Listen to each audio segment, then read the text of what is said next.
I am a little celebrity in my country. People know that I'm an ex-trans and I'm an ex-gay, and that's kind of not a usual thing for a pastor to have a past like that.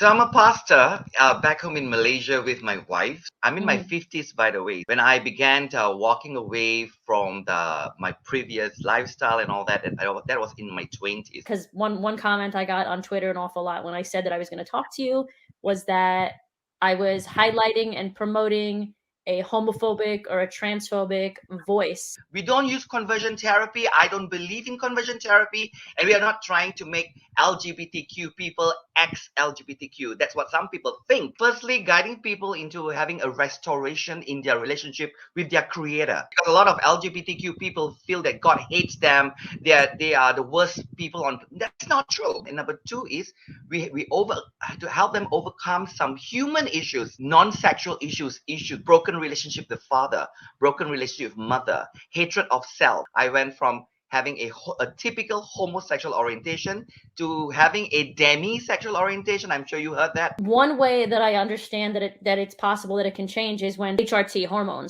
replacement therapy, to change a certain part of the way they look or whatever. That changes your brain chemistry and that can change your sexual orientation. So yes, it can change. When we say it can't change, what we really mean is we can't help this attraction that we feel if we're not doing anything else to change ourselves, right? Of course, anything can change if you change other things about yourself. If you have PTSD, usually because there's chemicals in your brain that change that now make you react to certain situations in a different way than you did before, right? Any kind of chemical hormonal change makes your body change in other ways. Do you think there's a difference between being homosexual and acting homosexual? Yes. I believe that. I believe lifestyle is a choice. I believe that lifestyle is a choice and orientation is not. Then we're 100% in agreement. But I knew I was a girl. And I struggled with gender dysphoria for the longest time. Okay. And that's how I led into becoming I believe I was a trans person. I need to be the girl that I am. And guess what? She allowed me to be that girl. So I was raised up as in the daughter. 60s, in the 70s, I guess, in the 70s. In the late India, in the 70s. And and it was, I'm not blaming my mom. It was me as a very young child. And because she loved me and she allowed me. I discovered through magazines, no internet then, that there is such a thing as sex change. The closest would be going to Thailand. Thailand would be a place, and you got to be 21 years old to get it done. So I began to plan my surgery at 13. I worked hard to earn money. I met my first boyfriend when I was 18. So I met Steven when I was 18. Just a little emotional here. Yeah. Okay, that's okay. It's okay. So when I was 18, I met my first boyfriend. He embraced me as both my femininity and even my masculinity. I mean, this is what Steve, and that did something new.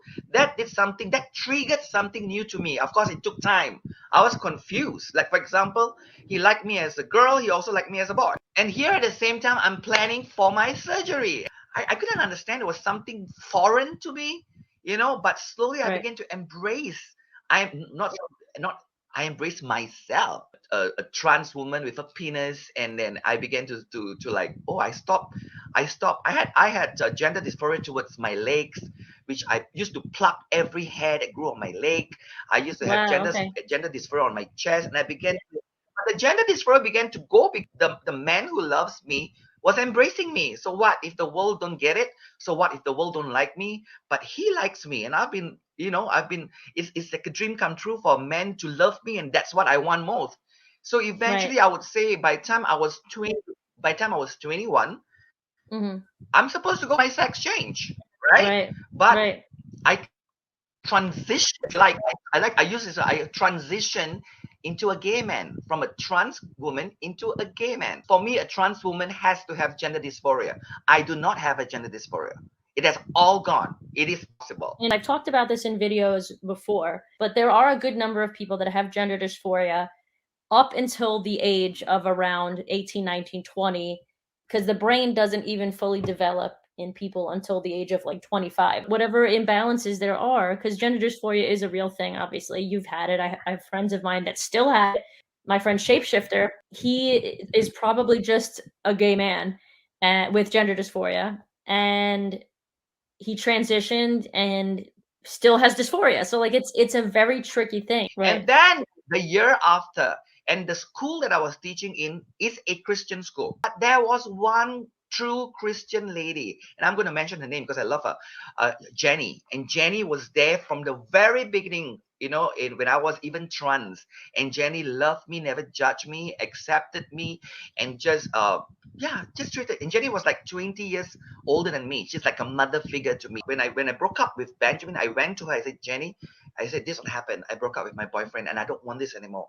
And she said something to me that's so profound. But you're an amazing guy. You have given all these men a chance. Why don't you give this man called Jesus a chance? I said, what in the world are you talking about? That's my real journey began then when I was 25. And the homosexual orientation didn't just go away like that. Of course, I went through a lot of healing in my relationship with my dad, healing in my relationship with my mom. There's a lot of things I had to go through. A lot of things.